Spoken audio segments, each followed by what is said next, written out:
मुअक्कर उलमाए किराम और हाजिरीन जलसा,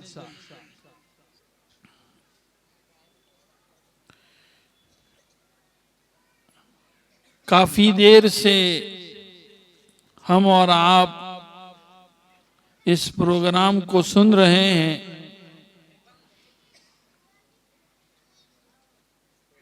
मेरे अजीज दोस्तों बुजुर्गों,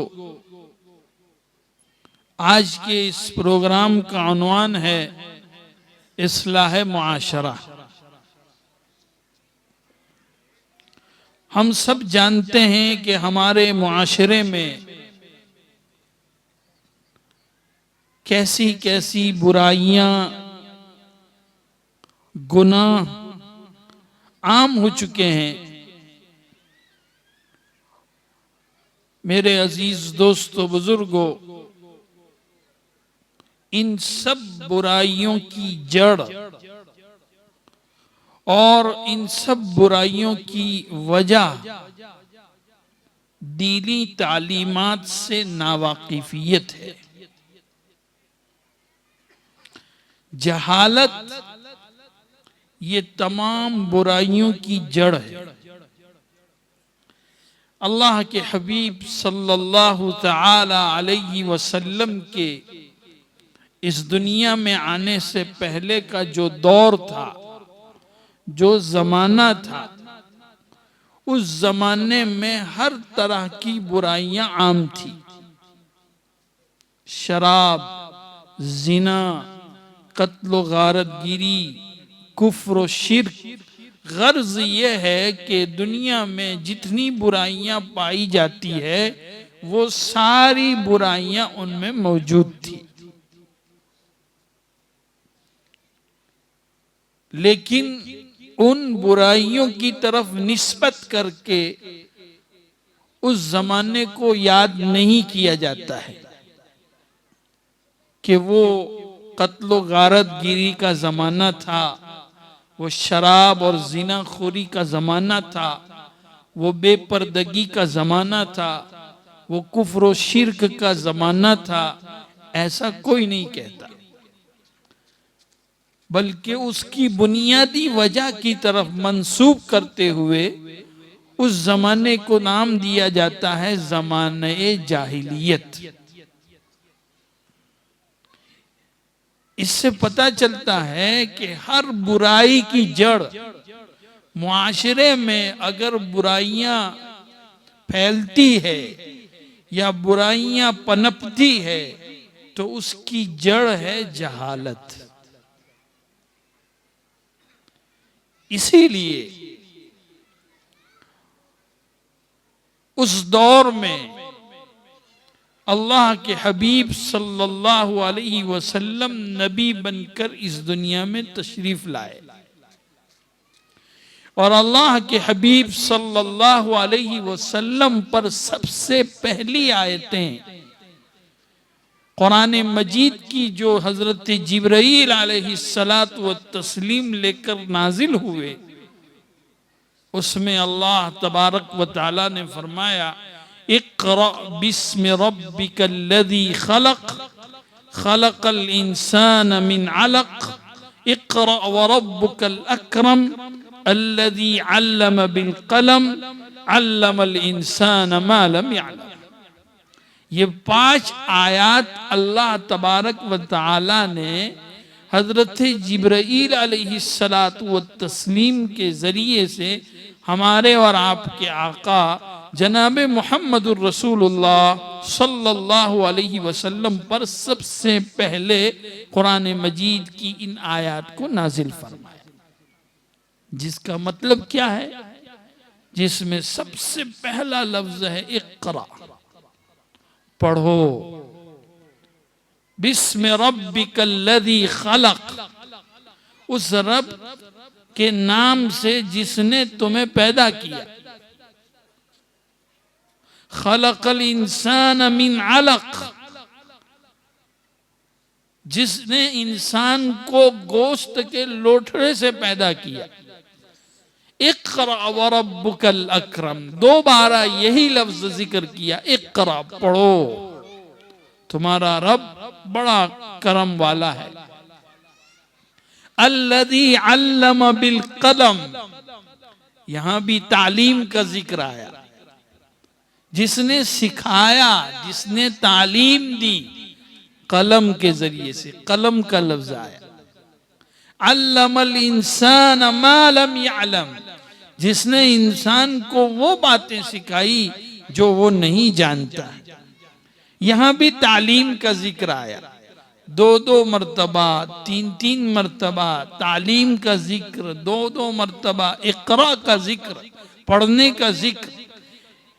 इससे अंदाजा लगाया जा सकता है कि हमारे मुआशरे में अगर बुराइयां फैली हुई है, हमारे मुआशरे में अगर गुनाह आम हो चुके हैं, हमारे मुआशरे में इर्तिदाद के दहाने पर हमारी बहुत सारी बच्चियां पहुंच चुकी है, तो उसका वाहिद इलाज ये है कि हम अपने मुआशरे में दीनी तालीम को आम करें। बस यही इलाज है, और कोई उसका इलाज नहीं। क्यों? नबी अकरम सल्लल्लाहु तआला अलैहि वसल्लम को भी अल्लाह ताला ने इल्म दिया, वअल्लमक मा लम तकुन तअलम व कान फज़लुल्लाहि अलैका अज़ीमा। कुरान मजीद जैसा इल्म का समंदर अल्लाह ताला ने अपने आका जनाब मुहम्मदुर रसूलुल्लाह सल्लल्लाहु अलैहि वसल्लम पर उतारा, और आपने उसकी रोशनी में उस जमाने के लोगों पर मेहनत की, इल्म के जरिए से इल्म को आम किया। फिर उसके बाद क्या असर हुआ? हजरत अबू बकर सिद्दीक रदी अल्लाह ताला अन्हु जैसा शख्स, हजरत उमर रदी अल्लाह ताला अन्हु जैसा शख्स, और अजीब व गरीब, अजीब और अजीम तरीन शख्सियात अल्लाह के हबीब सल्लल्लाहु अलैहि वसल्लम से जिन्होंने बराह रास्त इल्म हासिल किया, उस इल्म की बदौलत आज कुरान मजीद में उनके मुताल्लिक रज़ी अल्लाहु अन्हुम व रज़ू अन्हु का खिताब मिला कि अल्लाह उनसे राजी हो गए और वो अल्लाह से राजी हो गए। ये क्यों मिला?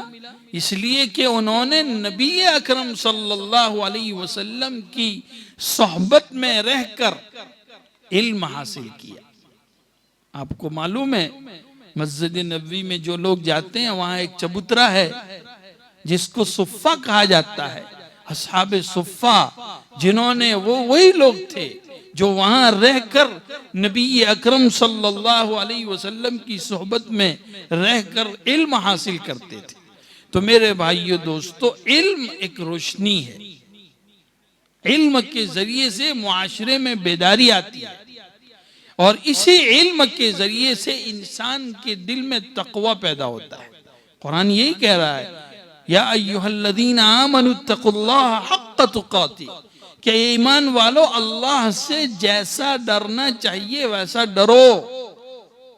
वला तमूतुन्न इल्ला व अंतुम मुस्लिमून, और इस तक़वे की बुनियाद पर तुम्हारे अंदर ये सिफत आनी चाहिए कि तुम्हारी मौत मुसलमान होने की हालत में हो, इस्लाम पर आवे।